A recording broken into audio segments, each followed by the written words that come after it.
Hey students, good morning. Today we will continue the next some rules of syntax of noun. This is the video for class 12th B1 because in class 12th B1 we had discussed um, rules of noun in syntax in last video, and today's video we will continue some with some rules of noun. हाँ बेटा, मैं एक चीज़ और बता देना चाहता हूँ कि सेम यही टॉपिक रूल्स ऑफ नाउन बहुत सारे बुक्स में सब्जेक्ट वर्ब एग्रीमेंट के रूप में मतलब एक टाइटल सब्जेक्ट वर्ब एग्रीमेंट के रूप में भी मिल जाएगा। ठीक, सब्जेक्ट वर्ब एग्रीमेंट ही में भी यही रूल्स होते हैं नाउन के, मतलब सब्जेक्ट और वर्ब कब कैसे सिंगुलर लगाना है प्लूरल लगाना है, तो सेम यही रूल होंगे, बस उसका टाइटल या आप कह सकते हो शीर्षक अलग होता है लेसन का, सब्जेक्ट वर्ब एग्रीमेंट। और यहाँ आपको पढ़ना है syntax of noun in number. So we had discussed four rules today. The five next one 5. What is the fifth rule? If idea refer by collective noun is singular, then verb will be singular. If idea refer by collective noun is plural, then verb will be plural. ठीक, यदि collective noun आप जानते हो ना, noun 5 प्रकार के होते हैं। ठीक, तो उसमें एक नाउन होता है कलेक्टिव नाउन। तो कलेक्टिव नाउन जब बहुत सारे लोगों एक जैसी चीज़ों को एक ही नाम से पुकारा जाए तो क्या हो जाता है कलेक्टिव नाउन। जैसे एक बंदर आया तो आप कह सकते हो ए मंकी हैज़ कम। ठीक, 2 बंदर आए 2 मंकी हैव कम। 10 बंदर आए 10 monkeys have come. Suppose that एक साथ इतने बंदर आ गए कि जिनको कि आप गिन ही नहीं सकते हो। ठीक, तब वहां पर आपको क्या करना पड़ेगा, कलेक्टिव नाउन का उपयोग करना पड़ेगा। तब आप क्या कहोगे, troops of monkeys has come, मतलब बंदरों का झुंड आया है। ठीक, अब आप ये बात किसी से बोलोगे तो समझ जाएगा कि बंदर बहुत सारे। जब आपने झुंड कहा तो ये समझ जाएगा कि वो मतलब बहुत सारे बंदर हैं। और वही झुंड हिंदी में और इंग्लिश में ट्रूप क्या बन जाता है, कलेक्टिव नाउन बन जाता है। ठीक, तो जब कलेक्टिव नाउन, ऑब्वियस सी बात है कलेक्टिव नाउन में एक लोग होंगे नहीं, एक से ज़्यादा लोग होंगे। तो जब कलेक्टिव नाउन पूरा कलेक्टिव नाउन मिलकर किसी एक आइडिया को एक्सप्रेस करे, मतलब कलेक्टिव नाउन में जितने भी लोग हैं सारे लोग मिलकर जब एक ही काम करें तब आप क्या लगाओगे, सिंगुलर वर्ब लगाओगे। लेकिन जब कलेक्टिव नाउन 2 पार्ट में बढ़ जाए, ठीक, या 2 से अधिक पार्ट में बढ़ जाए तो हम वर्ब कौन सी लगाएंगे, प्लूरल लगाएंगे। आप एग्जांपल देखो खुद ही समझ जाओगे। रूल समझ में आया? आपको ऐसे ही लिखना है same as it is. If idea refer by collective noun is singular then verb will be singular. यहाँ एफ को स्मॉल में कर लो। If idea refer by collective noun is singular, जब कलेक्टिव नाउन के द्वारा जो आइडिया रेफर किया जाए, जो सेंस हो वो सिंगुलर हो, तो वर्ब हम क्या लगाएंगे, सिंगुलर। आइडिया सिंगुलर का मतलब क्या है कि जब सारे कलेक्टिव नाउन मिलकर एक ही काम करें। और जब idea refer by collective noun is plural, जब कलेक्टिव नाउन के द्वारा जो आइडिया रेफर किया जाए वो प्लूरल हो। प्लूरल कब होगा, क्योंकि आप जानते हो इंग्लिश में 2 ही वचन होते हैं, एक सिंगुलर होता है और एक प्लूरल। जब एक रहेगा तो सिंगुलर, जब एक से ज़्यादा हो जाएंगे तो क्या हो जाएगा, प्लूरल। तो वही जब कलेक्टिव नाउन 2 ग्रुप में बढ़ जाएगा तो क्या बन जाएगा, प्लूरल। एग्जाम्पल देखो, जैसे the committee were one on this point, ये वन है बेटा। ठीक, अब देखो ये सेंटेंस हमारा गलत, मैंने जानबूझकर गलत लिखा है। जैसे द कमेटी वेयर या वर ऑन दिस पॉइंट, इस बिंदु पर कमेटी, कमेटी आप जानते हो कलेक्टिव नाउन है, बहुत सारे लोगों का एक ग्रुप जो कमेटी बनाता है। तो ग्रुप के सारे लोग वन थे, मतलब एक साथ खड़े थे। ठीक, इस बात पर तो यहाँ पर जो आइडिया है बेटा सिंगुलर है या प्लूरल, ऑब्वियस सी बात है क्या है, सिंगुलर है। तो यहाँ वर्ब क्या होनी चाहिए, सिंगुलर होनी चाहिए। लेकिन मैंने क्या लगाई है, प्लूरल, तो यहाँ पर हम वाज लगा देंगे तो हमारा सेंटेंस क्या हो जाएगा, सही हो जाएगा। एग्जाम में ऐसे सेम देगा। ठीक, the committee were one on this point, committee एक साथ खड़ी थी इस बात पर। तो अभी मैंने बताया जब कमेटी या आप कह सकते हो कलेक्टिव नाउन के सारे लोग मिलकर एक ही काम करें तो क्या होगा, वर्ब सिंगुलर होगी। तो सभी लोग एक थे, इसलिए यहाँ पर क्या होना चाहिए था, वॉज होना चाहिए था। ठीक, तो अगर हम यहाँ वॉज लिख देंगे तो हमारा सेंटेंस सही होगा। एग्जाम में वेयर लगा के देगा, देखो नीचे मैंने सही भी किया है, the committee was one on this point, ये हमारा सेंटेंस सही होगा। अब देखो बेटा, इसी सेंटेंस को ऐसे भी लिख सकते हैं, the committee was divided on this point. देखो पहले ध्यान से देखो, the committee was divided on this point. बेटा डिवीजन कब होता है, पहले ये समझ लो। जैसे इसका हिंदी में अर्थ क्या हुआ कि कमेटी इस बात पर डिवाइड थी, मतलब अलग अलग थी या अलग हो गई, बट गई। अब बेटा बटेगी कब, जब कुछ लोग उस बात के पक्ष में होंगे और कुछ लोग उस बात के विपक्ष में होंगे, तो दो ग्रुप बन जाएगा। ठीक, अभी मैंने बताया कि इंग्लिश में दो ही वचन होते हैं, एक सिंगुलर और एक प्लूरल। ठीक, जब सब मिलकर एक काम करेंगे तो सिंगुलर, और जहां एक से दो हुए, मतलब कमेटी, ऊपर वाले सेंटेंस में कमेटी एक साथ मिलकर एक काम कर रही थी, तो यहाँ पर कमेटी क्या हो जाएगी, सिंगुलर हो जाएगी। लेकिन यहाँ देखो कमेटी डिवाइड हो रही है, कुछ लोग उस बात के पक्ष में हैं और कुछ लोग उस बात के विपक्ष में हैं, तो दो ग्रुप बन गया। ठीक, जब दो बन गया तो कमेटी क्या हो गई, ऑलरेडी जो इसके द्वारा रेफरिंग आइडिया है वो क्या हो गया, प्लूरल हो गया। तो यहाँ वाज नहीं होगा, यहाँ पर क्या लग जाएगा, वर लग जाएगा। आप ध्यान रखना, एग्जाम में ऐसे इनकरेक्ट देगा, committee was divided on this point, ये याद रखना। यही डिवाइडेड, आपका जो डिवाइडेड वर्ड है, इसी से पता चल जा रहा है कि कमेटी क्या है, बढ़ चुकी है, दो ग्रुप में बढ़ गई है। तो अब तो कमेटी दो ग्रुप में बढ़ गई, और इंग्लिश में दो क्या होता है, प्लूरल होता है, इसलिए वॉच की जगह पर क्या लगा दोगे आप, वर लगा दोगे, और हमारा सेंटेंस सही हो जाएगा। कंफ्यूज मत होना, जब कलेक्टिव नाउन के सारे लोग मिलकर एक काम करेंगे तो वर्ब सिंगुलर होगी, और जब कलेक्टिव नाउन के लोग आपस में डिवाइड हो जाएंगे, ठीक, एक ग्रुप में, दो ग्रुप में, तब हम क्या लगाएंगे, वर्ब प्लूरल लगा देंगे। बेटा एक नीचे का एग्जाम्पल मैंने लिया है कॉम्पिटिटिव बुक से, बहुत अच्छा एग्जाम्पल, इसलिए मैंने सोचा आपको बता दूं, जरूरी भी है। जैसे कभी कभी क्या होता है कि बहुत माइन्यूट गलतियां होती हैं, उनको कैसे ढूंढोगे। जैसे the committee has submitted its report, और मैंने लिखा the committee have submitted their reports, दोनों सेंटेंस हमारे सही हैं। ठीक, लेकिन यहाँ पर हैज क्यों लगा, यहाँ पर हैव क्यों लगा, ये जानना आपको जरूरी है। देखो बेटा, the committee has submitted it's, देखो इट्स कब, इट्स क्या है, सिंगुलर प्रोनाउन है। ठीक, इट्स कब यूज होता है, किसी निर्जीव चीज के लिए होता है, और वो जब वो सिंगुलर में हो। यहाँ पर देखो कमेटी सिंगुलर में यूज हुई है, इसलिए यहाँ पर पूरी कमेटी के लिए सिंगुलर प्रोनाउन यूज हुआ है। और देखो रिपोर्ट में एस नहीं लगा है, रिपोर्ट लगा है, मतलब सबने मिलकर एक ही रिपोर्ट पर काम किया है, इसलिए वर्ब यहाँ पर क्या हो जाएगी, सिंगुलर। अब नीचे वाले सेंटेंस में देखो बेटा, committee have submitted their reports, देखो रिपोर्ट्स क्या हो गया, प्लूरल हो गया, और यहाँ पर दियर क्या है, प्लूरल प्रोनाउन है, मतलब कमेटी के हर मेंबर ने अपनी अलग अलग रिपोर्ट सबमिट की है। ठीक, तो इसलिए यहाँ पर क्या लगाना पड़ा, हैव लगाना पड़ा। अब आप सोच रहे होगे कि सर ऐसा क्यों बता रहे हैं, मतलब इसका क्या कैसे एग्जाम में हम करेंगे, तो ध्यान रखना बेटा, अगर यहाँ पर सिंगुलर प्रोनाउन है और यहाँ पर रिपोर्ट में एस न लगा हो, तो आप सीधा सीधा यहाँ पर सिंगुलर वर्ब यूज कर लेना। लेकिन यहाँ पर अगर दियर हो, यहाँ पर रिपोर्ट में एस लगा हो, तब आप क्या लगाना, प्लूरल वर्ब लगाना।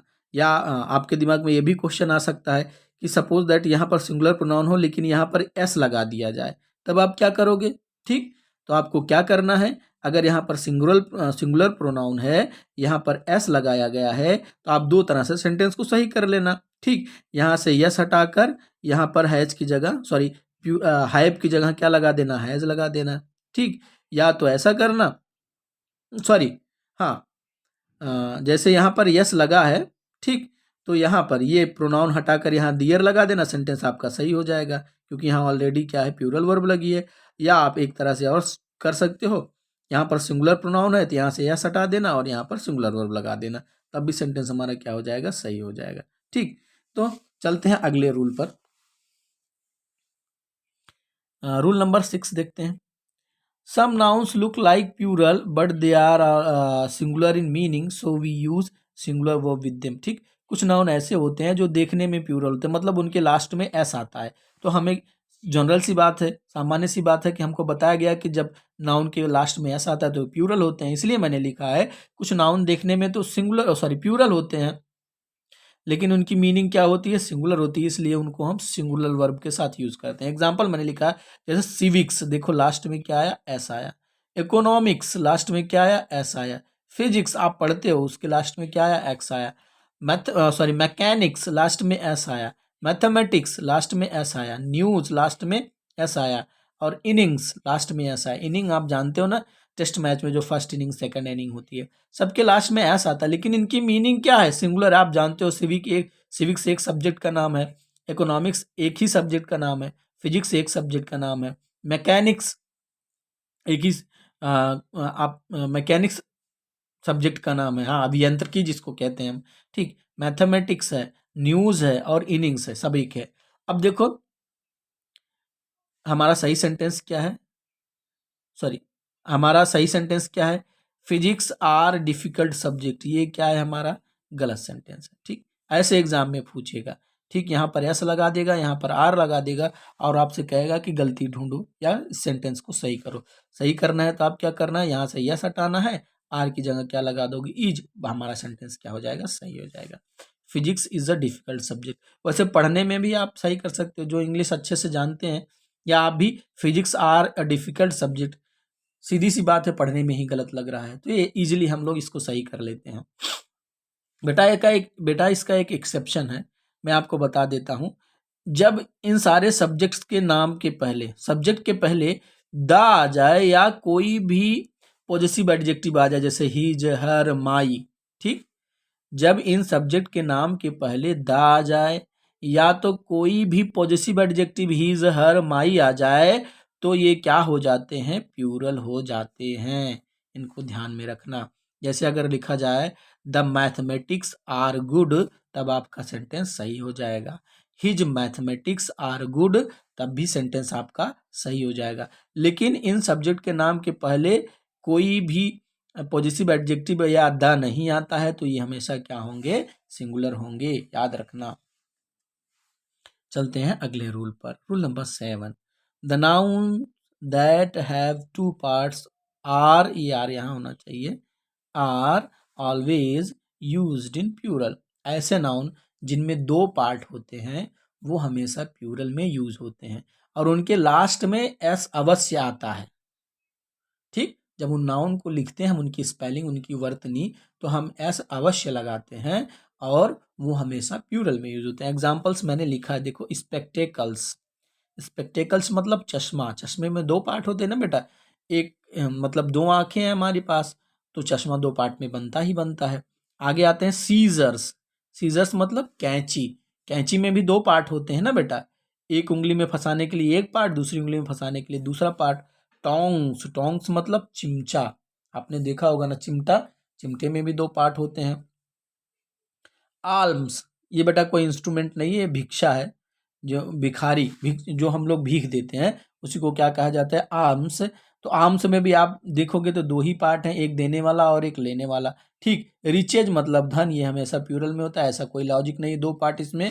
और ट्राउजर्स, ट्राउजर्स मतलब क्या होता है, पैजामा, दो पार्ट होते हैं आप जानते हो। पैंट्स हमारे हो गए, दो पार्ट्स होते हैं, ठीक है। और स्पिरिट्स, स्पिरिट्स मतलब क्या हो गया, आत्मा, ठीक। ये भी हमेशा प्लूरल में ही यूज होता है, इसमें दो पार्ट वाला कोई सेंस नहीं है, बस आपको याद करना है, ठीक। अब थैंक्स, थैंक्स भी प्लूरल में यूज होता है, ठीक। अब सॉक्स की बात करते हैं। सॉक्स में तो दो पार्ट होते ही हैं, मतलब एक पैर के लिए एक मोजा, दूसरे पैर के लिए दूसरा मोजा, ठीक। हम एक मोजा पहन के तो कहीं आ जा नहीं सकते हैं। अब शूज की बात करेंगे, शूज में भी दो पार्ट होते हैं, ठीक। देखो सबके लास्ट में एस आया है, ध्यान रखना, और सब में क्या है, दो पार्ट है, ठीक। अब सॉक्स हुआ, शूज हुआ, ठीक। ग्लव्स हुआ, हैंड ग्लव्स जो हम लोग लगाते हैं, ठीक, तो उसमें भी लास्ट में एस आता है और वो हमेशा प्लूरल में यूज होता है। चलो हम देखते हैं कि एग्जाम में पूछा कैसे जाता है क्वेश्चन। जैसे लिख दिया, her spectacles are very good, very cheap. ये सेंटेंस हमारा सही है क्योंकि स्पेक्टेकल्स में एस लगा है और इसको किस में यूज किया है, प्लूरल में। अब एग्जाम में कैसे पूछेगा, हर स्पेक्टेकल इज वेरी चीप, ठीक। यहां से एस हटा देगा, यहां आर की जगह क्या लगा देगा, इज लगा देगा। अब यहाँ मुश्किल हो जाएगा आपको गलती ढूंढना। क्यों? अगर आप दोनों रूल नहीं जानते हैं। पहला रूल क्या कि जिस नाउन में दो पार्ट होते हैं वो हमेशा प्लूरल में यूज होता है, और दूसरा रूल क्या है कि उनके लास्ट में यस हमेशा लगा रहता है। ठीक, अगर आपको केवल एक रूल याद है कि प्लूरल में यूज होता है तो आप ईच की जगह आर लगा के सेंटेंस को सही कर दोगे। नहीं, ईच की जगह आर भी लगेगा और यहाँ पर आपको क्या लगाना पड़ेगा, एस लगाना पड़ेगा, तब आपका सेंटेंस क्या हो जाएगा, सही।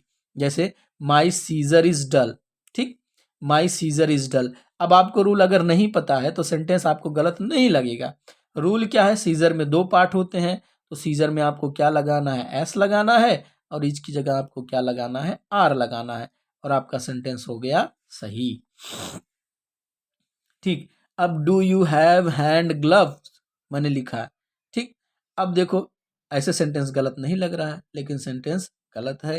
क्यों? क्योंकि ग्लव में क्या लगाना चाहिए, एस लगाना चाहिए, तो हमारा सेंटेंस क्या हो जाएगा, सही हो जाएगा। ठीक, हाँ बेटा मैं एक चीज और बता देता हूँ कि इन सब का सिंगुलर भी बन सकता है। ठीक है, ए पेयर ऑफ लगा के हम सिंगुलर बना सकते हैं, तब भी यस लगा रहा है। जैसे a pair of spectacles, a pair of scissors, a pair of gloves, a pair of trousers, तब हम वहां पर इज लगा सकते हैं। चलो अगले रूल की बात करते हैं। कुछ डिजीज का नाम है जो देखने में तो प्लूरल लगते हैं लेकिन उनके साथ सिंगुलर हो। Some disease names look like plural but they are used with singular verb. जैसे क्या हुआ, मम्प्स। मम्प्स मतलब कंठमाला। ठीक, गले में छोटी छोटी छोटी छोटी गांठें बन जाती है बहुत सारी। और मीजल्स मतलब खसरा। देखो दोनों के लास्ट में क्या आया, ऐसा आया। ठीक, देखने में तो ये क्या लग रहे हैं, प्लूरल लग रहे हैं, लेकिन इनका यूज हम किस में करेंगे, सिंगुलर में यूज करेंगे। सम गेम्स नेम, कुछ खेलों के नाम, जैसे ऑलवेज यूज इन सिंगुलर, जैसे जिम्नास्टिक्स, देखो लास्ट में क्या आया, ऐसा आया। बिलियर्ड्स, बिलियर्ड्स में भी ऐसा आया। ड्रॉट्स, ड्रॉट्स में भी ऐसा आया। ठीक, ये सब गेम के नाम हैं और इनके लास्ट में एस आया है, फिर भी इनके साथ हम क्या लगाएंगे, सिंगुलर वर्ब लगाएंगे। जैसे mumps is an infectious disease. ठीक, यहाँ पर मम्प्स आर नहीं लगा सकते हैं। Gymnastic is not given enough importance in India. अब जिम्नास्टिक्स देखो एस लगा है, फिर यहाँ पर एग्जाम में क्या दे देगा, आर। ठीक, तो आप याद रखना जिम्नास्टिक्स एक गेम का नाम है। ठीक, इसलिए हमें इज की जगह पर क्या लगाना पड़ेगा, आर लगाना, सॉरी आर की जगह पर हमको क्या लगाना पड़ेगा, इज लगाना पड़ेगा। चलो नेक्स्ट एंड लास्ट रूल देख लेते हैं। Abstract and material noun are always used in singular form. Abstract noun और मटेरियल नाउन आप जानते हो ना, भाववाचक संज्ञा और पदार्थवाचक संज्ञा। भाववाचक संज्ञा जो हमें दिखाई नहीं पड़ती है, और मटेरियल ऐसी चीज जैसे लोहा हुआ। मटेरियल, मटेरियल आप जानते हो ना जिससे चीजें बनती हैं, लकड़ी, लोहा, ईंट, पत्थर, ये सब क्या है, हमारे मटेरियल नाउन है। ठीक, अब इनका यूज हमेशा सिंगुलर में होता है और जनरल सेंस में इनमें इनको हम प्लूरल में नहीं बदल सकते हैं।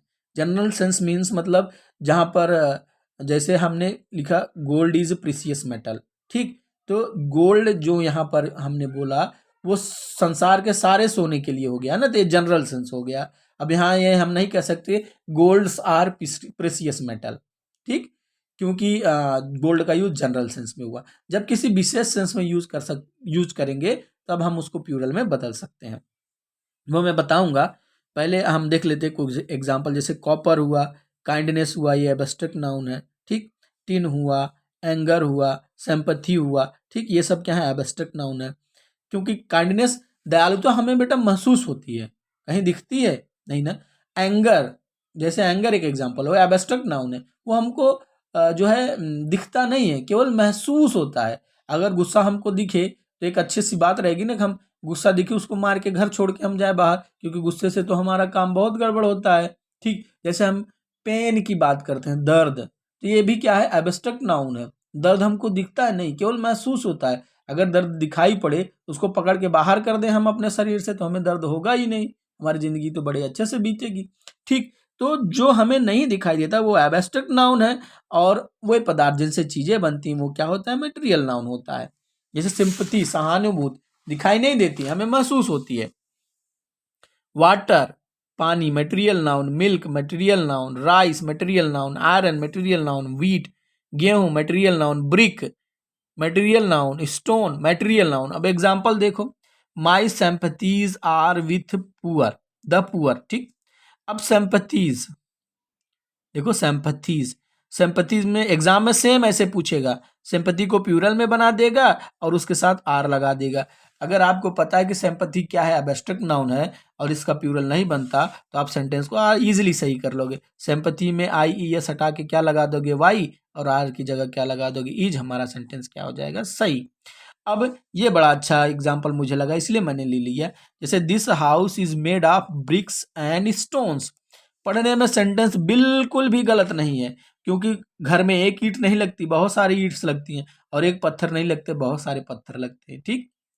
तो ब्रिक्स एंड स्टोन्स कहना ऐसे सेंस में गलत नहीं होगा, लेकिन बेटा ग्रामर के हिसाब से वहां पर ब्रिक और स्टोन का यूज मटेरियल नाउन के यूज रूप में हुआ है घर को बनाने के लिए। इसलिए ब्रिक्स और स्टोन की जगह हमको क्या लिखना पड़ेगा, ब्रिक और स्टोन लिखना पड़ेगा, तब हमारा सेंटेंस सही होगा। This house is made of brick and stone. So it was all about the rules. और आप लोग बेटा ये रूल्स लिख लेना अपनी फेयर कॉपी में, जो भी आप बना रहे हो उसमें लिख लेना। और एक्सरसाइज में आप आज नहीं भेजूंगा, क्यों? क्योंकि अभी कुछ रूल्स बाकी हैं, उसको डिस्कस करके एक साथ भेजूंगा, तब आप एक साथ कर लेना। वैसे देखता हूँ अगर कुछ सेंटेंस होंगे तो मैं लिख के भेज दूंगा, ठीक है। Bye student, take care.